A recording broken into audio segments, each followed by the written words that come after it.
পঞ্চম শ্রেণীর হিন্দু ধর্ম শিক্ষা। তো আজকে আমরা তোমাদের দেখাবো পঞ্চম শ্রেণী হিন্দু ধর্ম শিক্ষার প্রথম সাময়িক পরীক্ষা সাজেশন, একদম 100% কমন সাজেশন। এটা কমপ্লিট করে তোমাদের পরীক্ষায় 100% কিন্তু কমন পড়বে। তো তোমাদের প্রথম সাময়িক পরীক্ষায় কি কি আসবে, প্রথম অধ্যায় এবং দ্বিতীয় অধ্যায়, দুইটা অধ্যায় থেকে কিন্তু তোমাদের প্রথম সাময়িক পরীক্ষার প্রশ্ন তৈরি করা হবে। তো চলো আমি তোমাদের দেখাই কোনগুলো আসবে। এটা হচ্ছে প্রথম সাময়িক পরীক্ষার প্রথম অধ্যায়। হ্যাঁ, এই যে পঞ্চম শ্রেণীর প্রথম অধ্যায়, দেখো পৃষ্ঠা নাম্বার 4 এখানে। তো পৃষ্ঠা নাম্বার 4। তো চলো আমরা দেখে নিই কোনগুলো ইম্পর্টেন্ট। এবং আমি বলে রাখি চ্যানেলটি সাবস্ক্রাইব করে দিতে প্রিয় শিক্ষার্থী এবং অভিভাবকরা, কারণ চ্যানেলটি সাবস্ক্রাইব করলে আমি ভিডিও আপলোড করলে অটোমেটিক তোমাদের ফোনে ভিডিওগুলো পৌঁছে যাবে। তো চলো এখন আমি তোমাদের দেখাই। তো দেখো এই প্রথম অধ্যায় থেকে আমাদের প্রথম পরিচ্ছেদ, এটা হচ্ছে প্রথম পরিচ্ছেদ। তো কোনগুলো ইম্পর্টেন্ট আমি দেখাবো, তোমরা সাথে সাথে বই দাগ দিবা। দেখো 1 নাম্বার পড়বা, 2 নাম্বার পড়বা, 4 নাম্বার পড়বা, ঠিক আছে। এই কয়টা হচ্ছে আমাদের শূন্যস্থান ইম্পর্টেন্ট। এবং এখানে দেখো একটা ডান বাম আছে, এটা কিন্তু 100% ইম্পর্টেন্ট, এটা কমপ্লিট করবো। এখন চলে যাব আমরা টিক চিহ্ন। এখান থেকে টিক চিহ্ন কোনগুলো ইম্পর্টেন্ট, এই যে 1 নাম্বার, 3 নাম্বার আর 4 নাম্বার ইম্পর্টেন্ট, ঠিক আছে। আর বেশি করে তোমরা হচ্ছে রিডিং করবা। রিডিং থেকে কিন্তু অনেক প্রশ্ন আসে, যে প্রশ্নগুলো তোমাদের মনে করো এই বই থেকে দিবে না, সেগুলো কোথা থেকে দিবে, রিডিং থেকে দিবে। তোমরা ভাবো যে বাইরের থেকে দিয়েছে, আসলে বাইরের থেকে দেয় নাই। তোমরা রিডিংটা বেশি করে পড়বা এখান থেকে। যেগুলো বই থেকে দিবে তো পাবা, আর যেগুলো বইয়ের বাইরে দিবে সেগুলো সব রিডিং থেকে দেয়। তোমরা এগুলো বেশি করে পড়ার চেষ্টা করবা। তো এখান থেকে সংক্ষিপ্ত প্রশ্ন কোনগুলো ইম্পর্টেন্ট, এই যে 3 নাম্বার, 4 নাম্বার, 2 নাম্বার। আর এখানে বর্ণনামূলক প্রশ্ন কোনটা ইম্পর্টেন্ট, এই যে আমাদের 1 নাম্বারটা ইম্পর্টেন্ট। তোমরা এগুলো কমপ্লিট করে ফেলবা। আর আমি যা দেখাবো 100% পরীক্ষায় আসবে। যদি না আসে কমেন্টে বলবা তখন যে আপু আসে নাই, কিন্তু আমি যা দেখাই প্রত্যেক বছরই আপুরা কমেন্টে বলে যে আপনি যা যা দিয়েছেন তাই কিন্তু এসেছে। তো এই যে দেখো এখানে রিডিং আছে, দেখো কত সুন্দর। এই দেখো এখানে লেখা আছে যে মানুষের জন্ম আছে, মৃত্যু আছে, জন্ম ও মৃত্যু হবে, হিন্দু ধর্মের বিশ্বাসে বলা হয়। হ্যাঁ, এই যে মৃত্যুর পর আবার জন্ম আছে। তো তোমরা এগুলো পড়বা, দেখবে এখান থেকে অনেক রকম টিক চিহ্ন তোমরা কমন পেয়ে যাবা। তারপরে এই দেখো একটা প্রশ্ন, এই যে মৃত্যুর পরে অন্য কোনো জগৎ আছে। দেখো তোমরা রিডিং করলে পেয়ে যাবা যে হ্যাঁ আছে কি নাই, রিডিংটা পড়লেই পেয়ে যাবা। দেখছো কত সুন্দর এখানে প্রশ্নটা করে দিয়েছে। তো রিডিংটা পড়লেই তোমরা অ্যান্সার পেয়ে যাবা। এই যে দেখো এখানে আরেকটা আছে, আমাদের ধর্মগ্রন্থে জন্মান্তরের এরূপ কোনো কাহিনী আছে। তো এই রিডিং পড়লেই তোমরা পেয়ে যাবে। এখান থেকে কিন্তু অনেক রকম, তবে যে গান্ধারী নিয়ে অনেক প্রশ্ন আছে, তার জন্ম কিভাবে বা তার কত পুত্র, কিভাবে মৃত্যু হলো, সব রিডিং এর মধ্যে আছে, ঠিক আছে। এর মধ্যে থেকে কিন্তু তোমাদের 100% অনেক টিক চিহ্ন কমন পাবা, অনেক শূন্যস্থান কমন পাবা এবং অনেক প্রশ্ন কমন পাবা। তোমাদের বই থেকে তো স্যারেরা মানে যারা প্রশ্নটা তৈরি করে তারা তো বই থেকেই প্রশ্নগুলো দিবে, এবং বইয়ের বাইরে যেগুলো দিবে সেগুলো সব রিডিং থেকে দিবে। সব কিছু কিন্তু তোমাদের বইতে যেগুলো আছে টিক চিহ্ন শূন্যস্থান হুবহু সব 100-100 পাওয়া এরকম না। ওইখান থেকে পাবা, ওইখান থেকে যদি পাও 60% আর 40% পাওয়া রিডিং থেকে, ঠিক আছে। এই দেখো এখানে লেখা আছে, আমি তোমাদের দেখাই। এই যে দেখো এখানে কি লেখা, এই যে পূর্বজন্মের কর্মফল অনুযায়ী পূর্ণজন্ম হয়। এ দেখো একটা টিক চিহ্ন বা প্রশ্ন, ঠিক আছে। দেখছো কত সুন্দর, এইগুলো তোমরা সব পড়লে অ্যান্সার পেয়ে যাবা। এখান থেকে কিন্তু তোমরা রিডিংটা বেশি বেশি করে পড়বা। এই দেখো এখানে আছে যে আত্মার মৃত্যু নেই, ঠিক আছে। তো প্রশ্ন তোমাদের আসতে পারে কার মৃত্যু নেই, তোমরা উত্তরে কি লিখবে, আত্মা। যদি তোমরা রিডিংটা না জানো তাহলে কি তোমরা এটা জানবা, জানবা না। এটা কিন্তু টিক চিহ্ন বা শূন্যস্থান বা প্রশ্ন যে কোনো আকারে চলে আসবে। তোমরা বেশি করে এগুলো পড়বা। এই জন্যই তো আমি যা যা দেখাই এগুলো এই জন্যই তো বেশি আসে। এই জন্যই তো আপুরা কমেন্টে বলে যে আপু তুমি যা দেখিয়েছো তাই এসেছে, কারণ আমি তো গোটে গোটে সব বুঝাই দিই তোমাদের কিভাবে কি আসবে। এরকম ভাবে তো কোনো চ্যানেল তোমাদের শিখাবে না। তো এখান থেকে যেগুলো ইম্পর্টেন্ট তা হচ্ছে এই যে 1 নাম্বার, 2 নাম্বার, 3 নাম্বার আর 5 নাম্বার। আর এখানে যে ডান বাম আছে এটাও কমপ্লিট করবা, ঠিক আছে। এটা হচ্ছে 99% হচ্ছে ডান বাম এটা, ঠিক আছে। আর উপরে যেটা দিয়েছে ওটা হচ্ছে 100%। তবে প্রত্যেকটা ডান বাম কমপ্লিট করার চেষ্টা করবা, কারণ এগুলো অনেক সহজ।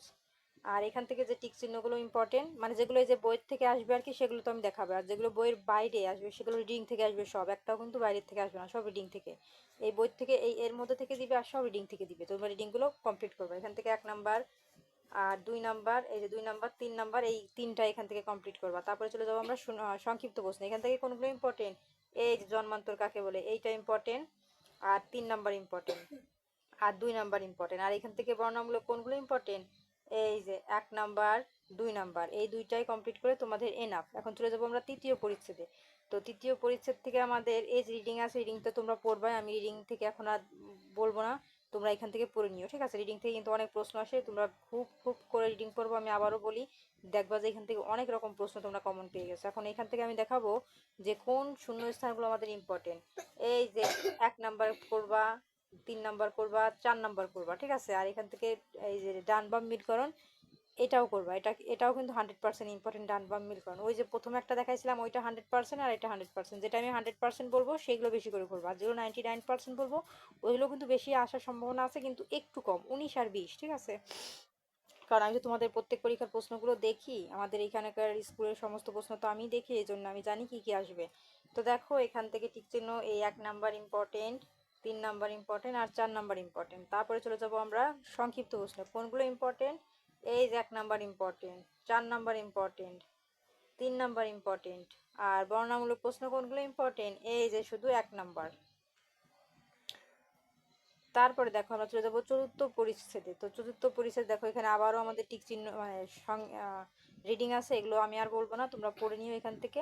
রিডিং গুলো পড়লে দেখবা যে অনেক কিছু তোমরা কমন পেয়ে যাবা, ঠিক আছে? দেখবা যে রিডিং কিভাবে পড়বা, দেখবা কোনো আমাদের দেখবা যে হিন্দু ধর্মের যেগুলো বেশি হচ্ছে দেবতাদের নাম, সে কি করেছেন বা কেন সেটা হয়েছে, এইগুলো যে যেখানে লেখা থাকবে এগুলো বেশি বেশি করে করবা, ঠিক আছে? বা কার জন্ম কিভাবে হয়েছে, কিভাবে মৃত্যু হয়েছে, মানে যেগুলো একটা মেন মেন কথা। রিডিং এ তো সবসময় মেন কথা থাকে না, হাবা চাবা রিডিং থাকে, কিন্তু যেগুলো দেখবে মেন মেন কিছু পয়েন্ট থাকে ওইগুলো হচ্ছে প্রশ্ন আকারে বা শূন্যস্থান বা টিক চিহ্ন আকারে চলে আসে। তোমরা তো এগুলো বুঝো, মেন মেন গুলো পড়তে হয়। আর এখান থেকে শূন্যস্থান পড়বা 1 নাম্বার, 3 নাম্বার, আর 4 নাম্বার। তারপরে দেখো এখানে আমাদের ডান বাম আছে, এইটাও 99% আছে, এটা কমপ্লিট করবা। তারপরে এখান থেকে আমরা চলে যাব টিক চিহ্নে, এটা হচ্ছে আমাদের 1 নাম্বার, 3 নাম্বার, আর 4 নাম্বার কমপ্লিট করবা। এই কয়টা হচ্ছে আমাদের ইম্পর্টেন্ট। তারপরে দেখো এখান থেকে আমাদের সংক্ষিপ্ত প্রশ্ন যেটা ইম্পর্টেন্ট সেটা হচ্ছে এই যে 2 নাম্বারটা ইম্পর্টেন্ট, আর 1 নাম্বারটা। আর এখান থেকে বর্ণনামূলক ইম্পর্টেন্ট তা হচ্ছে এই যে 1 নাম্বার। আর এখান থেকে 2 আর 3 অতটাও ইম্পর্টেন্ট না, শুধু 1 নাম্বারটা পড়লেই এনাফ, কিন্তু তোমরা যদি চাও তাহলে 2 নাম্বারটা পড়তে পারো, কিন্তু 1 নাম্বারটা ইম্পর্টেন্ট, নিচে দুইটা অতটাও ইম্পর্টেন্ট না। এখন চলে যাবো আমরা দ্বিতীয় অধ্যায়। এই যে দেখো অবতার, হ্যাঁ, দ্বিতীয় অধ্যায় আছে অবতার। এখন আমরা এখানে যদি আমরা লিখে দিই এই যে অবতার আছে, এখানে যদি আমি কি লিখে দিই, একটা প্রশ্ন হয়ে গেল যে অবতার কি বা অবতার কাকে বলে। দেখো একটা টিক চিহ্ন আকারও আসতে পারে বা প্রশ্ন আকারও আসতে পারে, তোমরা এই রিডিংটা পড়লেই সব অ্যান্সার পেয়ে যাবো। অবতার কি, অবতার কেন সৃষ্টি হয়, অবতার কাকে বলা হয়, ঠিক আছে? এই যে বহু মানুষের মৃত্যু হয়, তো কেন হয়, এই যে অত্যাচারে মানুষের হাত থেকে রক্ষা কেউই পায় না, তো কেন পায় না, এই রিডিং গুলো পেয়ে যাবা। যে অবতার এই যে দেখো এখানে লেখা আছে যে হ্যাঁ, এই যে অবতারগণ যুগে যুগে অবতীর্ণ হন, কখন অবতীর্ণ হন, এই যে দেখেন দুষ্টের দমন ও সৃষ্টের পালন করেন, তাকে কি বলে, অবতার বলে। তো তোমরা এগুলো রিডিং করলে সব অ্যান্সার পেয়ে যাবা, যে অবতার কাকে বলে, অবতার কখন বিরাজমান হন। তো বুঝতে পারছো রিডিং এর এইগুলো পড়লে তোমরা কি কি প্রশ্নের অ্যান্সার পাবা, আর পরীক্ষায় কত সুন্দরভাবে কমন পড়ে যাবে তোমাদের, তোমরা কিন্তু সব পেয়ে যাবা, ঠিক আছে? এই জন্য রিডিংটা বেশি বেশি করতে হয়। এই যে দেখো এখানে যে ত্রেতা যুগ সম্পর্কে লেখা আছে অনেক কিছু, ঠিক আছে? এই যে ভগবান বিষ্ণু অবতীর্ণ হন, কখন অবতীর্ণ হন, সমস্ত কিছু এই যে এর মধ্যে লেখা আছে, এই যে সমস্ত কিছু লেখা আছে। তো এই জন্য তোমরা এগুলো বেশি বেশি করে পড়বা, এখানে মেন মেন যে পয়েন্টগুলো পাবা সেইগুলো পড়লে এখান থেকে 100% কমন পেয়ে যাবা, ঠিক আছে? তারপরে দেখো আমরা, কারণ রিডিং থেকে আমি অনেক কিছু দেখাবো না, আমি তোমাদের বলেই দিয়েছি কিভাবে কি করবা, ঠিক আছে? এই দেখো এখানে রিডিং এ লেখা আছে যে লক্ষণ রাক্ষস সেনাদের নিয়ে লঙ্কায় পৌঁছান। তো তোমাদের প্রশ্ন আসতেই পারে যে কে রাক্ষস সেনাদের নিয়ে লঙ্কায় পৌঁছান, উত্তরে তোমরা তো জানোই, এই যে দেখো লক্ষণ লেখা আছে, তাই তোমরা রিডিং করলে পেয়ে যাবা যে উত্তরটা কে লঙ্কায় পৌঁছান, লক্ষণ পৌঁছান। বুঝতে পারছো রিডিংটা কতটা ইম্পর্টেন্ট, এগুলো টিক চিহ্ন আকারে বা শূন্য স্থান বা প্রশ্ন আকারে কিন্তু তোমাদের চলে আসে। তারপর দেখো এই যে লেখা আছে যে সীতাকে উদ্ধার করে রাম অযোধ্যায় ফিরে আসেন। তো সীতাকে কে উদ্ধার করে অযোধ্যায় ফিরে আসেন, উত্তর কি হবে, উত্তর হবে এই দেখো রাম লেখা আছে। তাই তোমরা রিডিং না পড়লে কি এগুলো জানবা, যেই তোমাদের প্রশ্নে এগুলো আসবে তখন কারণ এটা তো টিক চিহ্নে বা শূন্য স্থানে বইয়ে দেওয়া নাই, শুধু রিডিং এর মধ্যে দেওয়া আছে, তখন তোমরা আবার কমেন্টে বলবা আপু তুমি যা দেখাইছো তা তো আসে নাই, তা তো আসে নাই। কারণ তোমরা যদি রিডিং না পড়ো, আমি যা বই থেকে যেগুলো আছে টিক চিহ্ন শূন্য স্থান তা তো দেখাইছি ইম্পর্টেন্ট, ওইগুলো তো আসবেই, ওইগুলো তো আর সব চলে আসবে না, কিছু কিছু আসবে। মনে করো 60% আসবে, আর 40% আসবে টিক এই রিডিং থেকে। তা তোমরা যদি টিক রিডিং গুলো না পড়ো তাহলে তোমরা কিভাবে কমন পড়বে তোমাদের, আর বলবা যে আপু কমন পড়ে নাই। তো তোমরা তো রিডিংটা তোমাদের পড়তে হবে, আমি তো বারে বারেই প্রত্যেকটা ভিডিওতে বলে দিই রিডিংটা পড়বা, কিভাবে পড়বো আমি গোটে গোটে সব বুঝাই দিই। এত সহজভাবে কোনো ইউটিউবার তোমাদের বুঝাবে না, আমি যেভাবে বুঝাই।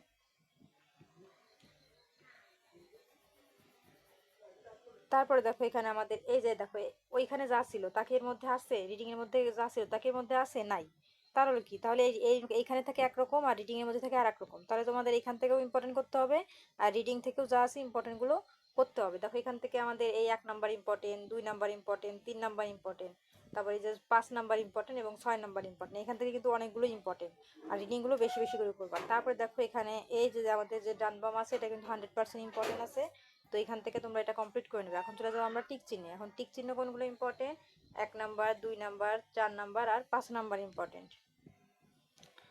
তারপরে এখান থেকে আমাদের সংক্ষিপ্ত প্রশ্ন কোনগুলো ইম্পর্টেন্ট,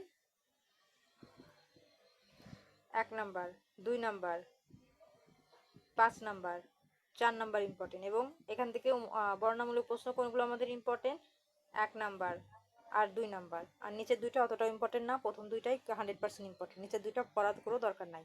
এখন চলে যাবো দ্বিতীয় পরিচ্ছেদে।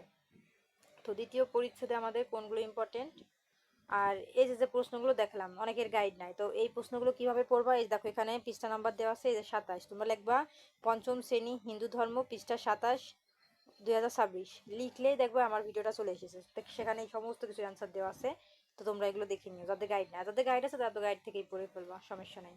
এখন আমরা দ্বিতীয় পরিচ্ছেদে দেখো এখানে কত রিডিং আছে, আমি কি এখন এই সব রিডিং তোমাদের দেখাবো, দেখাবো না, এর মধ্যে থেকে আমি তো আগেই বুঝাই দিয়েছি কিভাবে আসে। তো রিডিংগুলো তোমরা কমপ্লিট করে নিবা।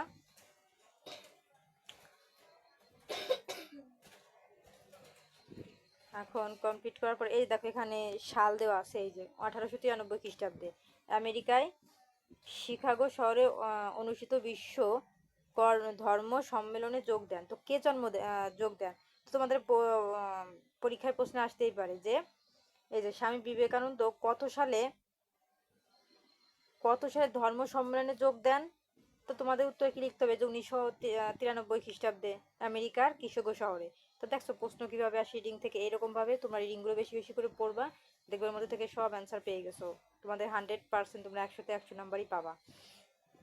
ঠিক আছে, তো এরকম ভাবে কমপ্লিট করবো। এখন আমরা দেখাবো যে দ্বিতীয় পরিচ্ছেদে যে বইয়ের থেকে মেন আমাদের দেওয়া আছে আমরা সেগুলো দেখাবো। আর রিডিং তো তোমরা পড়বাই, রিডিং আমি বারে বারে বলবো না। এই দেখো কত রিডিং, এগুলো সব পড়বা। এখন এখান থেকে যেগুলো ইম্পর্টেন্ট সেগুলো আমি তোমাদের দেখাবো। এই যে 2 নাম্বার ইম্পর্টেন্ট, 3 নাম্বার আর 5 নাম্বার, আর ডান বাম এটা 99% আছে। আর যেগুলো 100% ইম্পর্টেন্ট সেগুলো তো আমি বলেই দিই। আর এখান থেকে 1 নাম্বার ইম্পর্টেন্ট, 3 নাম্বার আর 4 নাম্বার আর 5 নাম্বার করবা। ঠিক আছে, এখন আমরা দেখাবো সংক্ষিপ্ত প্রশ্ন কোনগুলো ইম্পর্টেন্ট আমাদের। এই যে 1 নাম্বার করবা, 4 নাম্বার আর 5 নাম্বার। আর এখান থেকে বর্ণনামূলক প্রশ্ন করবা 1, 3 আর হচ্ছে 5, সরি 4, এই কয়টি হচ্ছে আমাদের ইম্পর্টেন্ট। ঠিক আছে, তারপর দেখো তৃতীয় অধ্যায়। তো তৃতীয় অধ্যায় হচ্ছে আমাদের এই প্রথম সাময়িক পরীক্ষায় নাই, তাই আমি দেখাবো না। তো আজকের মতন এই পর্যন্তই প্রিয় শিক্ষার্থী এবং অভিভাবকরা। তো আজকের মতন এই পর্যন্তই, পরবর্তীতে অন্য সাবজেক্টের সাজেশন দেখার জন্য অবশ্যই সাবস্ক্রাইব মাই চ্যানেল। আর ভিডিওটি কেমন হয়েছে অবশ্যই কমেন্টে আমাকে জানাও।